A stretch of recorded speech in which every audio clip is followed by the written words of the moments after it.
Hey. This is Yo the Spiritualist. I want to thank everybody for tuning in. This is a pilot episode of my new podcast that I'm starting called I Am What Woke Looks Like. And it's a podcast where we're going to be talking to people who I like to call revolutionary insomniacs. And you might be asking yourself, okay, well, what and who exactly is a revolutionary insomniac? And I'll tell you who. These are people who are relentlessly busy waking up people's souls. And today, on my first episode, I'm going to be talking with none other than Corey Hops, who is a writer, an educator, and a poet here in Savannah, Georgia.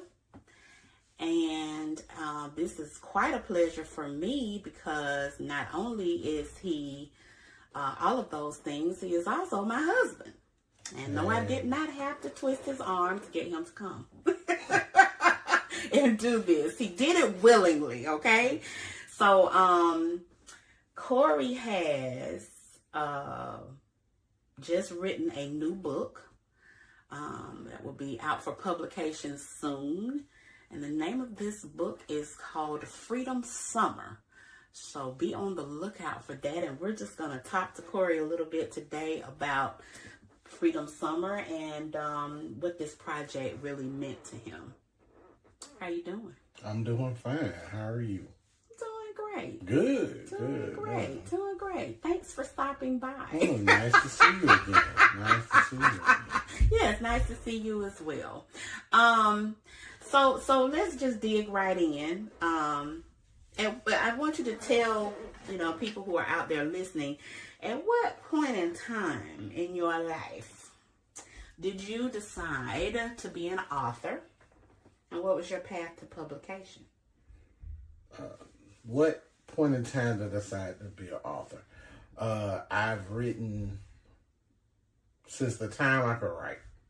I've written little stories and little anecdotes and little scenarios, and I used to make them up, and then I would put them down on paper, and I would bother my mother to make her listen to them. And I used to say things like, I want to be a writer, or I want to be a poet. And my path to publishing or publications were I wrote a couple of small pieces for the local newspaper, and then my writing partner, Rashawn Bolden, who we wrote a book way back in 2006 called Urban Journalism. It was a book of poetry, and then now I've come out with a novel on my own called Freedom Summer. Okay. And shout out to Rashawn. And if you guys haven't already picked up a copy of Urban Journalism, there are still several available for your reading pleasure. So make sure you check that out as well. All right, so but we really want to focus today on Freedom Summer and just talk about where you are with the process.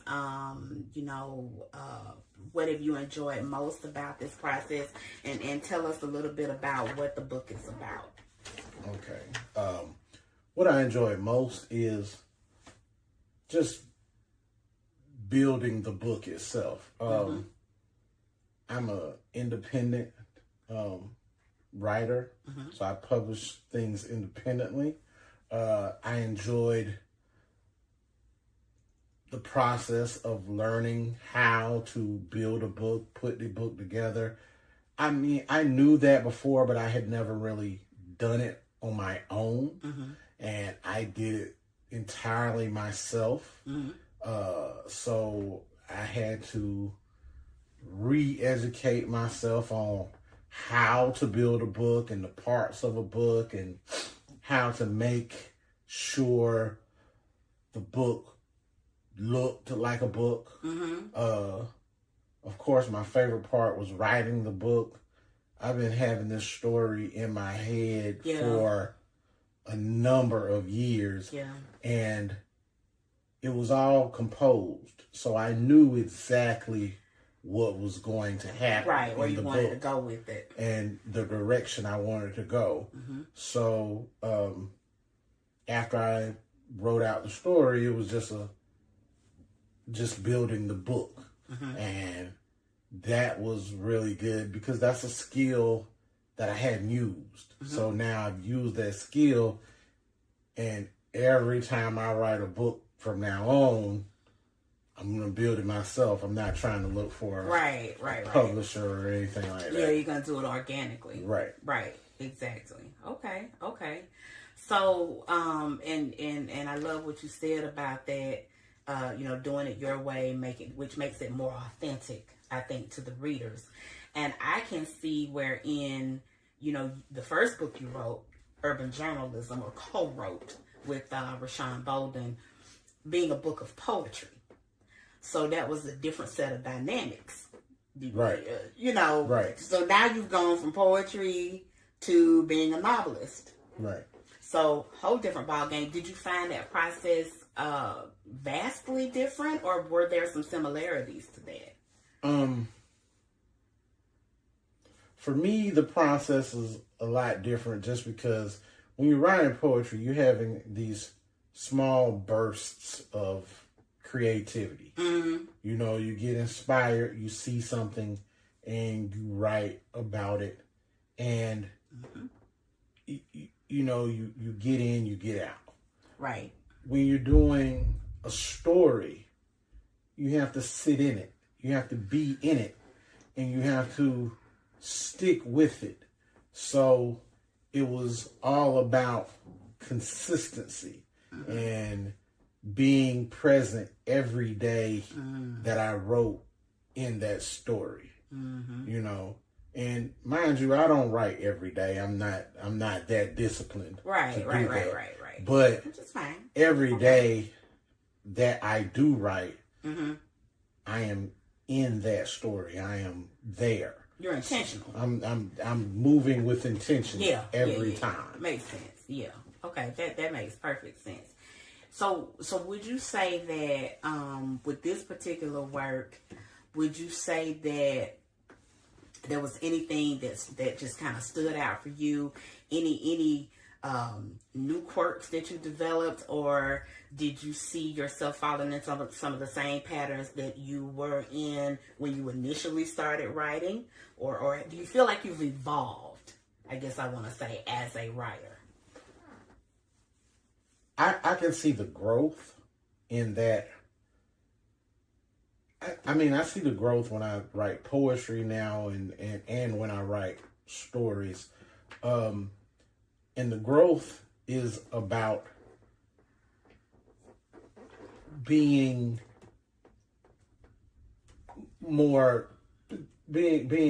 stronger in that element, or being more consistent, I should say. And disciplined. When you write a poem, I write out a poem, and I'm really good at writing poetry. Right. But I don't have to stick with it long. So my attention span doesn't have to be extended. Okay. I just have to be clever. Right. Yeah. I have to be clever. And I can write a strong poem because I can be clever. But when you're writing a book, a story, you have to be. It's not about being clever. Right. It's about sticking to the elements of the story. It's about being able to keep my audience engaged for an extended period of time. From the first sentence to the last sentence. I have to keep them engaged. Gotta keep them hooked. Yeah. Gotta hook your reader. Right. So that's a perfect way to segue into this book, and I want you to tell us, what it's about. My original question was if you could describe it in 10 words or less. How would you do that? But you and I are both probably far too long-winded to describe anything. I'm too wordy for that. we do too much. Yeah, we do too much wording for any of that. So just tell us a little bit about what the book is about. Freedom Summer is about a family searching for justice. Mm-hmm.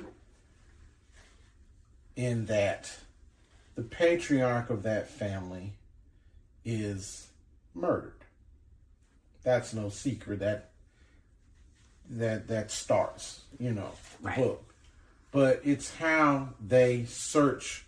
It's the search for justice and the journey that family, and in particular, the son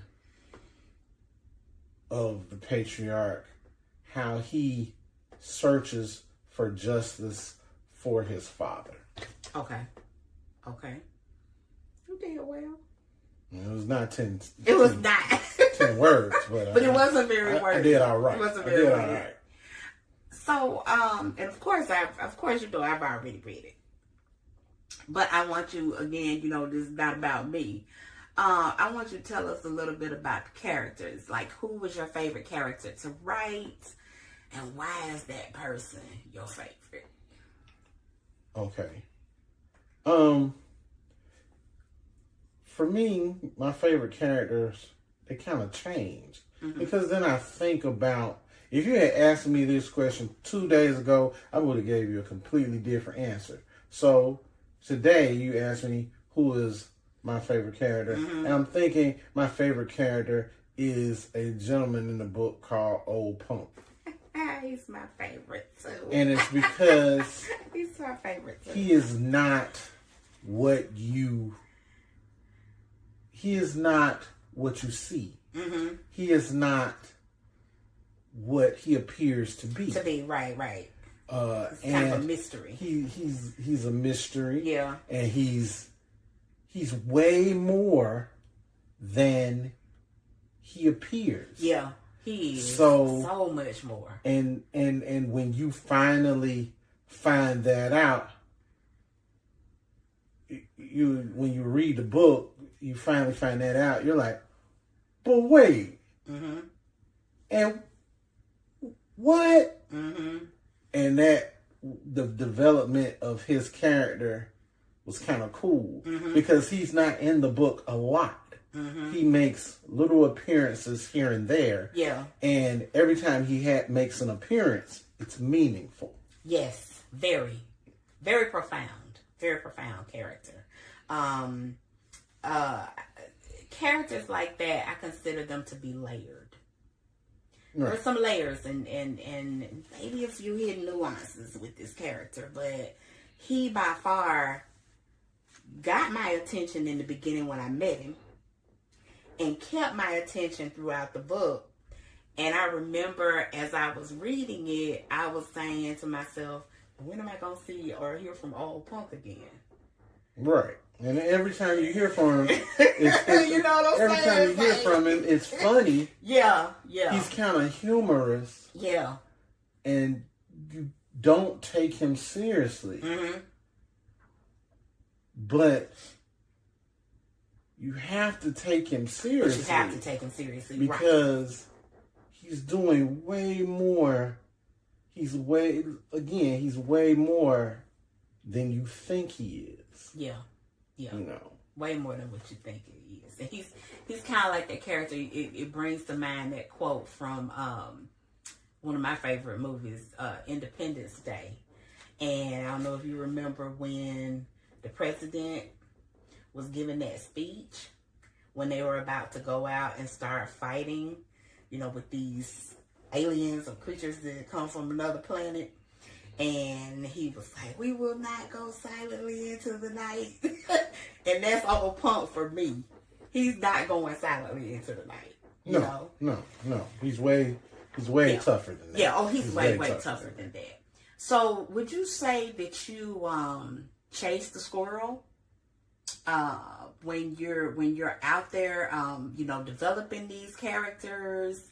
Like, do you finish a character before you develop another one? Do you completely develop the character before you start with another one, or do you just kind of let them unfold? Just kind of, I don't know, intuitively. Instinctively. It has to be intuitively for me. I am not at all a very disciplined writer. Mm-hmm. I don't write an outline. The story is up here. Mm-hmm. And every interaction that happens is a riff on an action that happens. It's action and reaction. This character did this, and in reaction to that, this character did or said this. Mm-hmm. So I'm not, these characters, when I start writing, these are not fully developed characters. Mm-hmm. Because when you're having a conversation in real life, if you don't know what you're going to say to a person. Right. You don't know how you're going to react to a person. So, in that sense, the characters seem more real because they're reacting to each other and it's not planned. Mm-hmm. I know the scenario. Mm-hmm. I understand what's supposed to happen. Right. Now, how that plays out, I don't know. That's a whole nother story. I don't know. I write it. Gotcha. Yeah, that's a whole nother story. So tell me this, in lieu of everything that you've said, I don't know if you mentioned before, and if you did, I apologize. I may have missed it, but did you talk about the genre that this particular work was written in? No. This is a work of historical fiction. Okay. And the reason, and it ties into the title of the work itself, Freedom Summer. Mm-hmm. Freedom Summer was in 1963. Yes, it was. Mm-hmm. So, and Freedom Summer was a big summer in America. It was huge. One of the biggest. You had the Freedom Riders. Mm-hmm. 3 of them were killed, were murdered. Mm-hmm. You had Medgar Evers' death. Mm-hmm. You had Emmett Till's death. Mm-hmm. And I say death, but I should have said murders. Murder, another murder. They were assassinated. Yes. You had the March on Washington. Mm-hmm. You had all of these things happening in this summer. Yeah. Or in that year. Mm-hmm. And in particular in the summer, which is kind of a sense of irony, because as the temperature went up, the incidences went up. Mm-hmm. These terrible things happen. Mm-hmm. So, and not everything was terrible. The Freedom Riders did a lot, but you had that tragedy within that, and that is mentioned in the book, that the tragedy of the Freedom Riders. But those things happened during that year. It was a huge year. It was a huge summer. Right. So, in a sense, the story is about not only a family, but a community trying to gain a sense of freedom. Mm-hmm. Yeah, yeah. And what would you say, if anything, was challenging about writing a historical, fictitious piece of work? Or would you say it was challenging? The challenge for me is I didn't live through it. I was born 9 years after that. So, I read about it. I'm a student of history. I love history. History and English were my favorite subjects in high school and in college. So, the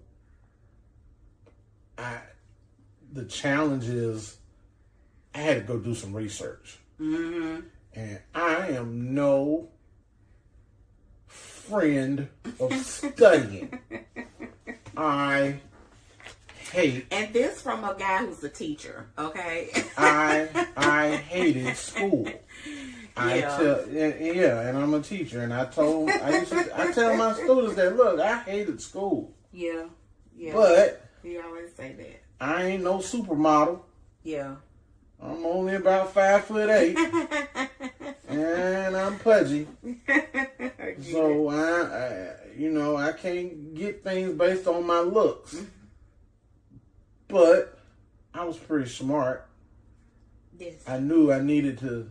Let me get this right the first time, because I ain't trying to redo a class. Right. Oh yeah, for sure. So yeah, never that. Never that.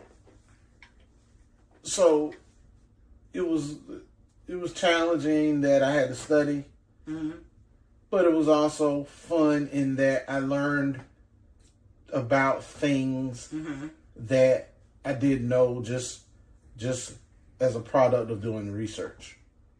Yeah. Well said. Now, in this particular piece of work, I know there was a main character. Who's that?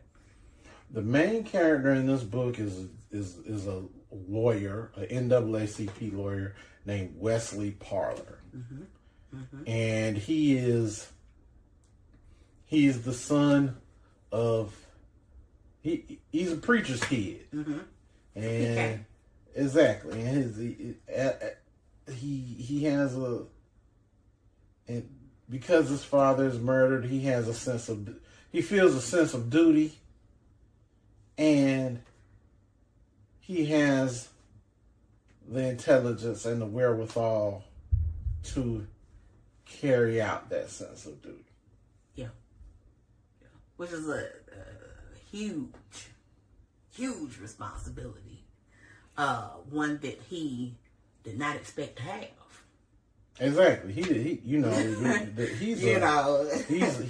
He's living a good life. He doesn't live in the South. He no longer lives in the South. He lives in Chicago. Okay. He's a respected member of his community there, and when he has to go back home, it is like he is traveling back in time. Yeah. Because he has to learn or relearn. I gotta keep my head down. For sure. I cannot be loud. I cannot be boisterous. I cannot draw attention to myself. Right. And I have to keep my temper. No matter what happens. Yeah. No matter what happens. Because it is deadly. To lose your temper in the South was deadly to black people. Definitely. So most definitely. To have to subjugate your ego for a man of that amount of intellect was, I would imagine, in real life, would be a Herculean challenge. Yeah. Just like you said, it's 1963. Right. It's freedom something. So you have to know how to play. Yeah. You got to remember, how do I play this game? Right. Exactly. So what would you say with this piece of work, and of course this is, again, it's historical fiction. And what I think I like most about historical fiction is it's not based on a true story, but it does have some truth elements in it, laced with a little bit of history. So with that being said, what would you like for people to take away from this book when they read it? I want them to take away the book. No, I want them to buy the book and take it away with you and then read it. And then read it. You know, yes. Honestly, what I want people to take away from this book is that, of course, I want them to be entertained. Mm-hmm. You know, it is entertainment. Mm-hmm. But I also want people to understand that justice is important. It is important. Mm-hmm. You know, it is important for us to try to do the right thing, even if it is scary, right? Even if it is dangerous, yeah. Even if it is tough. Mm-hmm. We don't have long on this earth, right?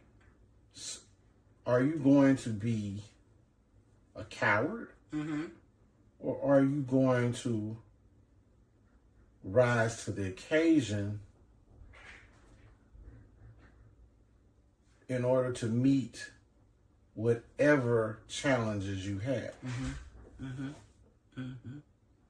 Yeah, because you know, I always say life is hard. Choose your hard. Exactly. It can be hard with you deciding not to do anything. That's hard. It's hard to sit there and see injustice play out and not do or say anything about it. It is almost as hard to be actively engaged in the process of fighting injustice. So choose your heart. It is, but it's also liberating. Choose your heart. But it's also liberating. Right, very liberating. Because if you know that you are fighting the fight that you're supposed to fight, then it's liberating. It's a good fight. It's a good fight. So, all of that being said, I want to kind of switch gears a little bit and talk about, to date, you know, what's been like the toughest criticism that you've received as an author. Oh, wow. The toughest criticism I receive as an author is generally from myself. I'm really tough on myself as an author. Yeah. Because I want it to be right. I want it to be entertaining. I also want it to teach a lesson. Whatever that lesson may be. Or maybe not teach a lesson, but you gain a lesson from it. Right.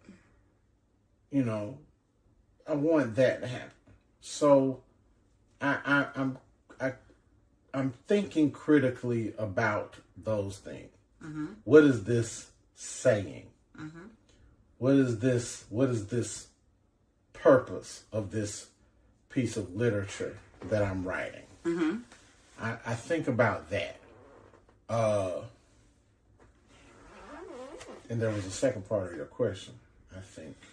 No, but there was going to be a second part, so you read my mind. Oh, okay. See, you know, this is a podcast. Don't do that. Okay, I'm sorry. I'm sorry. I didn't mean it. They're going to be on to us. I was going to ask you as well, what was your best compliment? So initially I said, what's the toughest criticism you've received as an author? What is your biggest compliment that you've received as an author? The biggest compliment? And who from, of course, if you would like to share that. my good friend and sometimes writing partner, Rashawn Bolden, he read the manuscript and he called me. He's like, "Man, you a genius." Now, as I have been reminded many times by many people in my life, I am not a genius. I'm not. Maybe not in your eyes, but in many of our eyes, you are. I may not be I'm not the sharpest knife in the drawer, but I can still cut. Okay. So, come on, cut. When that was a great compliment.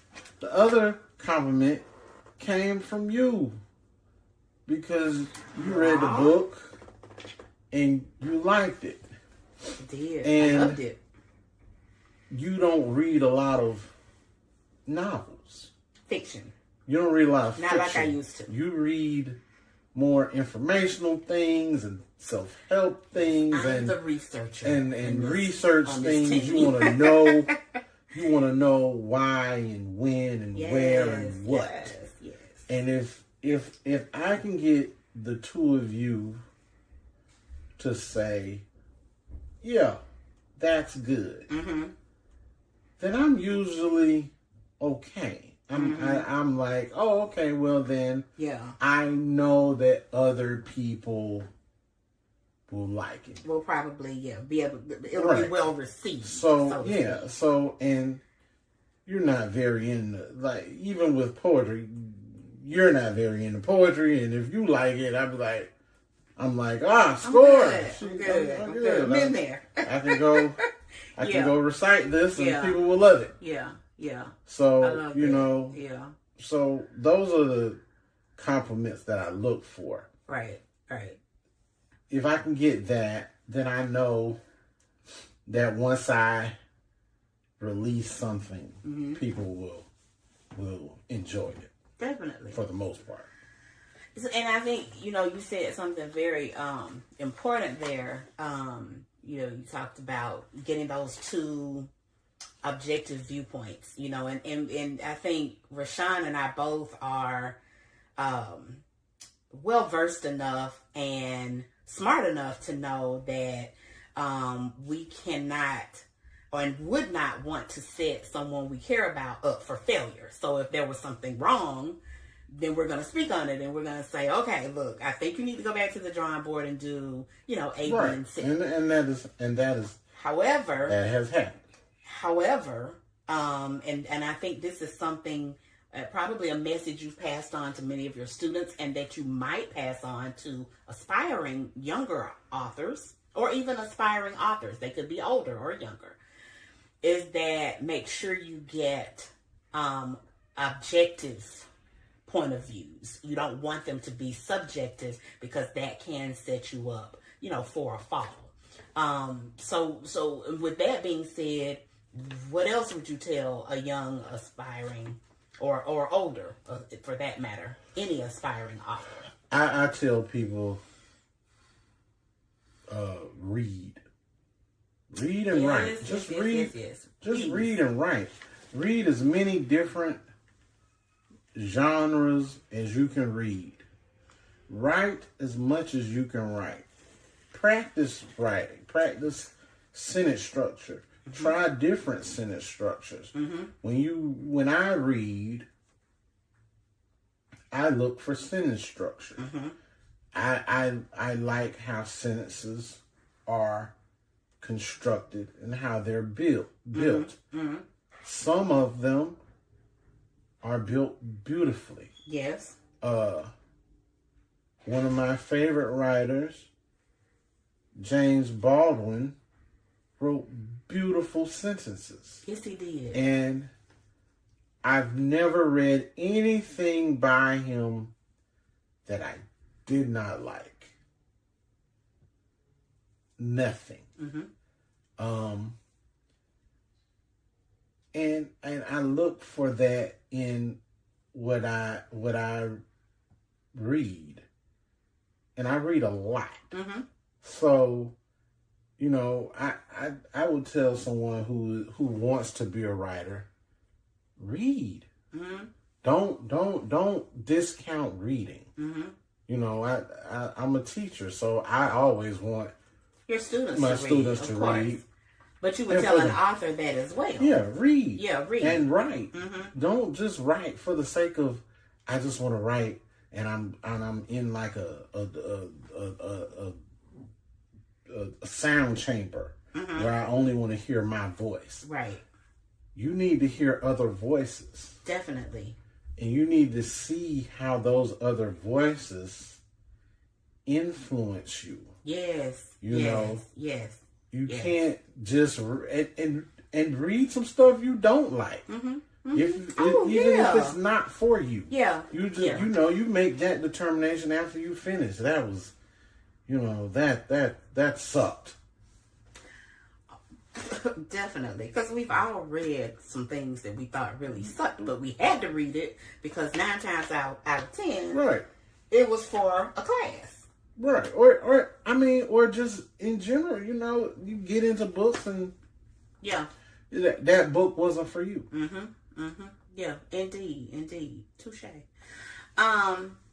Okay, so I think you have done a fine job of covering Freedom Summer and letting our listeners and readers know a little bit about who you are as an author. But I think just as important as letting people know who you are as a writer or an author or a poet, it's important to let people know, like, what do you do when you're not writing? Asleep. He does. He sleeps.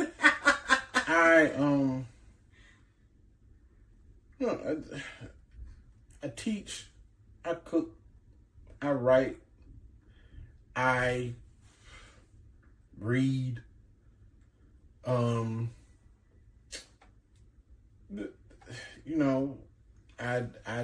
do that. I want to travel more. Mm-hmm. I want to, have different travel experiences because that opens up your writing as well. Mm-hmm. Those are the things I like to do. Mm-hmm. Mm-hmm. I mean, sounds like a pretty good life. It's all right.